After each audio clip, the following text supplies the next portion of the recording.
passé? Pourquoi? Ça s'est passé parce que donc j'habitais Paris et j'ai pendant 5 ans donné des cours à la faculté ici, Provence. Des cours à la faculté, des cours au conservatoire, des cours à Arles, tout ça groupé sur 2 jours. Ça fait que pendant 5 ans, je passais 2 nuits dans le train et je revenais à Paris avec pour faire travailler la compagnie, pour donner un cours par semaine, un cours par jour à Paris. Et puis on s'est dit, avec Marcel Frémiot, que c'était plus possible de mener cette vie. Je me sentais schizophrène, fatiguée à la longue. Et nous avons trouvé un beau lieu à Aix, tout à fait par hasard. Et alors on a choisi de venir, d'ouvrir un atelier à Aix et de quitter Paris. Voilà, et c'est comme ça qu'on a ouvert l'atelier, on a transplanté l'association ici à Aix-en-Provence. D'accord. Voilà. Bah, comme une chose tout à fait naturelle, je veux dire, il y avait 3 possibilités. Pour les profs, tout ça découle de cette loi. Les profs en activité devaient soit avoir ce qu'on appelle une licence administrative, soit c'était réservé à des professeurs qui enseignaient depuis longtemps. Soit ils devaient passer le diplôme, soit ils avaient, ce que très peu ont eu, et moi je l'ai eu, une reconnaissance en tant que, reconnu comme professeur en danse contemporaine. Et ça, je l'avais. C'était pas une licence administrative. Et ça, c'était dans les les années... Ça me donnait le droit de faire passer le diplôme, d'organiser des examens.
ça a découlé tout le reste. C'est-à-dire que pendant 5 ans, j'avais donné donc des cours à la faculté, au conservatoire, à Arles, et j'étais connue dans la région. Uniquement pour les cours d'abord, parce que pour la compagnie, je venais aussi régulièrement en tournée. Et donc, quand j'ai ouvert le premier cours ici pour avoir des élèves, au lieu d'avoir un cours par jour comme à Paris, j'ai dû en ouvrir 3 par jour. Pas tellement il y avait du monde qui voulait venir travailler avec moi. Alors, et c'est comme ça, comme il y avait trop de cours, je me dis ça m'ennuie de donner des cours. Bon, c'est vrai, ça rapporte de l'argent, mais enfin, c'est pas ça mon truc. Moi, je suis chorégraphe avant tout. Et alors, j'ai créé une école de préparation professorat de danse. Et dès qu'on a fait la loi sur le diplôme, j'ai ouvert le centre de formation au métier de la danse contemporaine. Une technique américaine, pour la citer en danse contemporaine, Martha Graham. C'est une grande passion, Dora? Non, c'est une révélation, c'est pas une passion. C'est une révélation. Pourquoi? Quand j'ai découvert cette technique, c'était une danseuse de chez Graham qui était venue à Paris. J'oublierai jamais mon impression et ce que j'ai dit à l'époque, dans la salle où c'était au centre américain à Paris, tous les professionnels de Paris étaient là. Et cette femme, elle dansait, et j'ai vraiment assisté à une messe. Pour moi, c'était comme aussi important qu'une messe dans mon enfance. Et je me suis dit, là, bon, je vais bosser maintenant. Parce que j'étais professionnelle, j'avais fait beaucoup de techniques, etc. Et c'est comme ça que je me suis dit, bon, ben maintenant, j'ai trouvé quelque chose, une voie, où je vais bosser, travailler, etc. J'en ai jamais fait le tour. Bon, après, j'étais à New York, etc.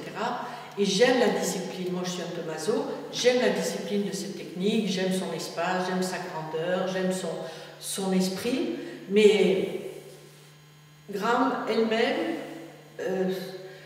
la personne Graham, c'est pas... Je n'ai pas d'amour pour elle. J'ai d'amour pour ceux qui respectent son travail, je n'ai pas de... C'est pas mon maître, c'est pas une adoration, mais vraiment je respecte cette technique. Mais je ne l'enseignerai pas de façon orthodoxe comme je le fais si je n'avais pas à côté la possibilité de mettre tout ce que moi je trouve qu'il faut mettre dans la danse et qu'elle n'a pas. Toute la partie créative, toute la partie relâchement, toute la partie, comment dire, plus libre, plus créative. On n'invente pas, il n'y a jamais d'improvisation dans les programmes. C'est la technique. C'est beau, c'est magnifique, ça résume tout. Voilà. Et ça fait très très très bien travailler le corps. Quand on sort d'un programme, on est plus grand, on est plus haut, on est... Vraiment, c'est très extraordinaire. Mais on ne sait pas exprimer, on ne sait pas libérer.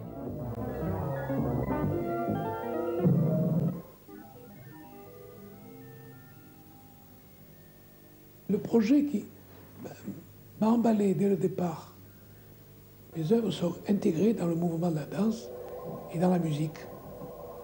Et ça, c'est assez nouveau.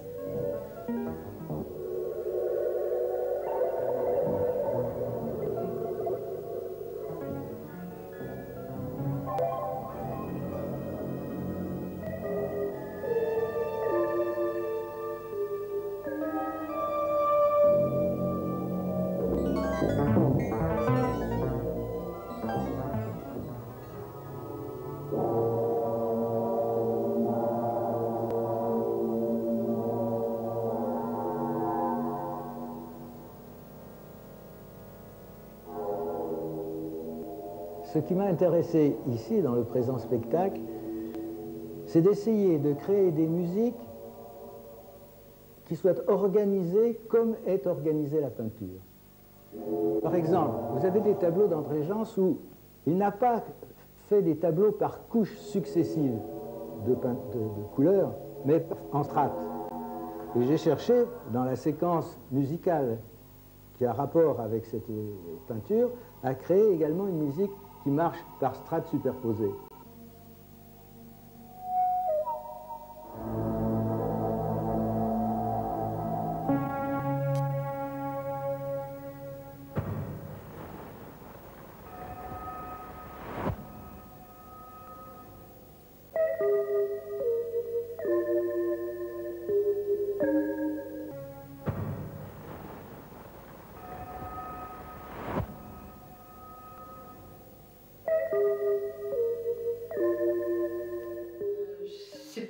sais pas si tu peux appeler ça un thème, mais je veux dire, sont des années d'études.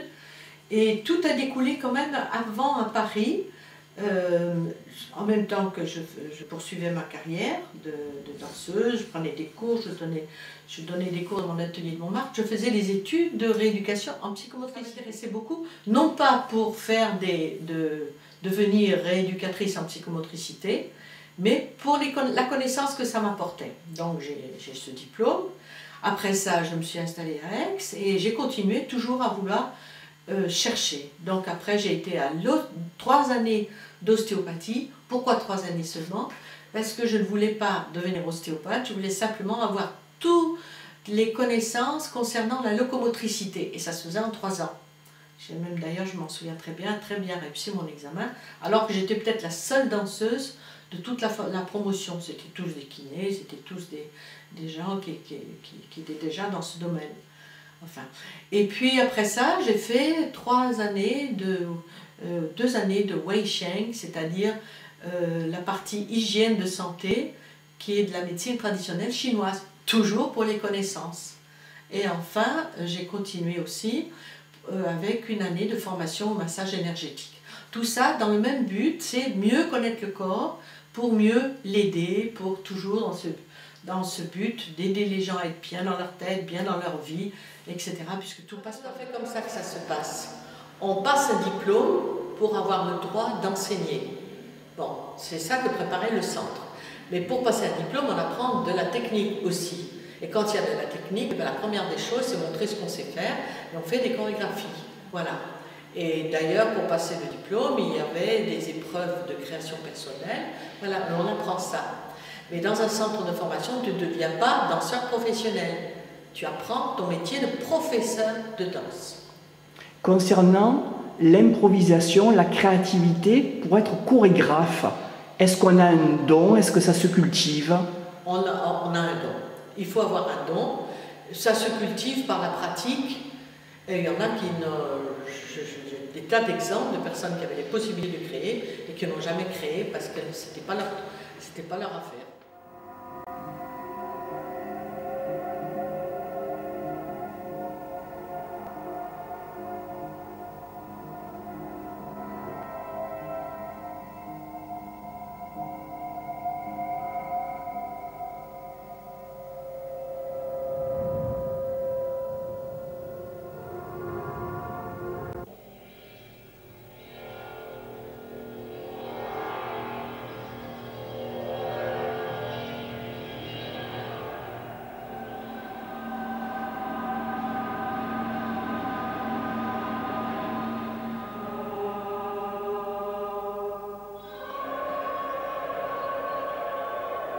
À l'heure de la cinétique, Dora Feylan vient à point pour occuper l'espace de cercle, de volutes, recréant par la gestuelle les démarches d'un Miro, d'un Chagall, d'un Braque, d'un Picasso et même d'un Bruegel.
Mais là, on était, comment dire, moi je fais partie d'une génération qui n'a pas été la génération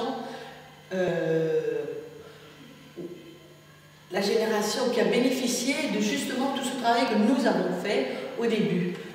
Parce qu'à Paris, en aux alentours des années 75-76, la danse contemporaine n'était pas très connue. Moi, je faisais partie de ce qu'on appelait les gens qui font de la recherche, notamment en danse contemporaine. Et après, petit à petit, ça s'est beaucoup plus répandu. Et maintenant, en danse contemporaine, il y a beaucoup plus de crédits, il y a beaucoup plus de possibilités de déboucher que de choses qui comptent. Je veux dire, d'ailleurs, les personnes qui font de la danse, au départ, c'est parce qu'elles ont besoin d'être bien dans leur tête. Mais maintenant, dans les ateliers, quand j'applique, quand je donne les cours de ma méthode, la santé par le mouvement, je vois arriver combien de personnes qui ne connaissent pas leur corps et qui ne sont pas à l'aise dans leur corps et du coup ont des tas de problèmes. Il y a même une personne qui m'a dit il n'y a pas si longtemps, je viens ici pour ne pas aller chez le psychiatre. C'est tout à fait ça. Je leur apprends à sentir leur corps, à le connaître, à l'aider, c'est-à-dire à le faire bouger. J'aide la mémoire avec des enchaînements. Et puis, à ce moment-là, petit à petit, ça leur fait du bien.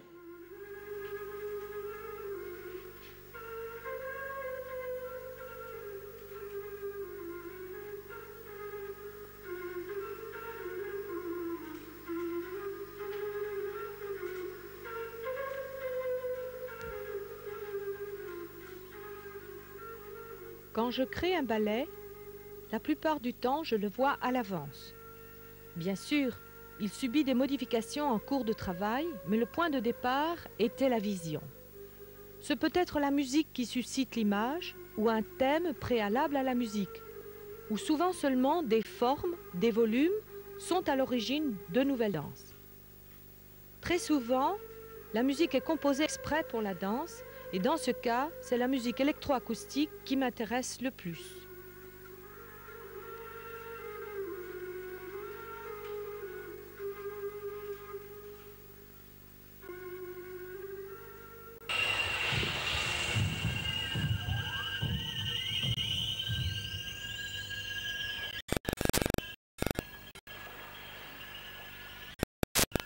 Indispensable, exigeante, difficile, est une machine à forger le bel outil que le danseur doit être pour le chorégraphe. Quand je travaille à la création d'un solo que je danserai, je peux plus facilement parler d'outils puisqu'il ne s'agit que de moi-même. Mais quand je pense aux danseurs et danseuses de ma compagnie, avec beaucoup de tendresse, je ne les vois pas comme de simples outils. Ils sont chacun différents de moi. Si le ballet naît de l'inspiration du chorégraphe et est dirigé par lui dans ses grandes lignes, il est également tissé de l'apport sensible et imaginatif de chacun des danseurs. C'est dans cet esprit que je travaille maintenant avec la compagnie. C'est ainsi que se crée un lien, une confiance sans laquelle je ne serais plus heureuse de créer, de chercher.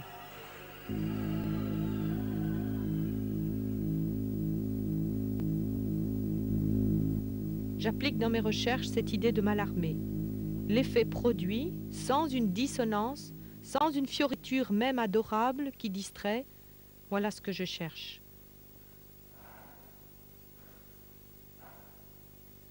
La création elle-même doit être une transposition des plus rigoureuses. Les moyens d'expression dont peut disposer le chorégraphe moderne, même s'il ne se laisse pas aller à la facilité des fioritures, se sont considérablement élargis.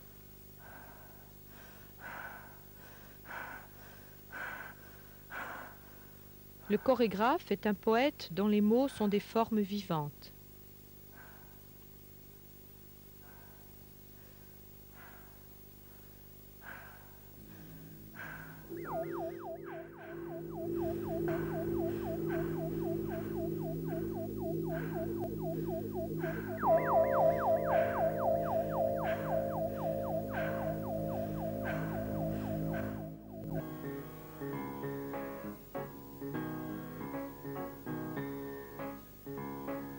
Pour moi, les volumes que le corps inscrit dans l'espace sont plus importantes que l'exécution de pas de danse.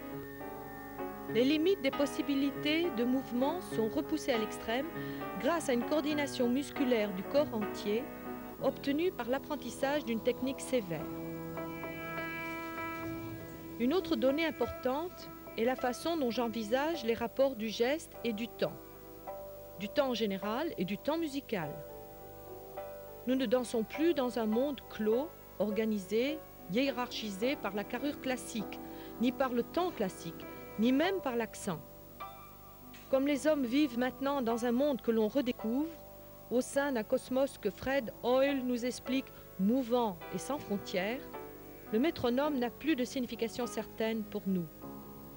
Nous ne dansons plus la musique comme pas à pas, mais son souffle, sa respiration globale.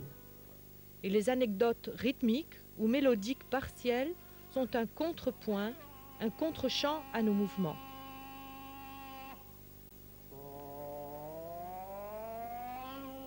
Par ailleurs, le plateau sur lequel nous évoluons n'est plus organisé en carré, diagonale ou cercle. Il est un espace comportant de nouveaux plans et des dimensions mobiles. Ce ne sont plus seulement les lignes que décrivent les danseurs qui sont intéressantes, mais les volumes que virtuellement créent leurs mouvements. Un peu peut-être, mais toute analogie n'est que relative bien sûr, comme certains musiciens contemporains attachent plus d'importance à la matière qu'au dessin.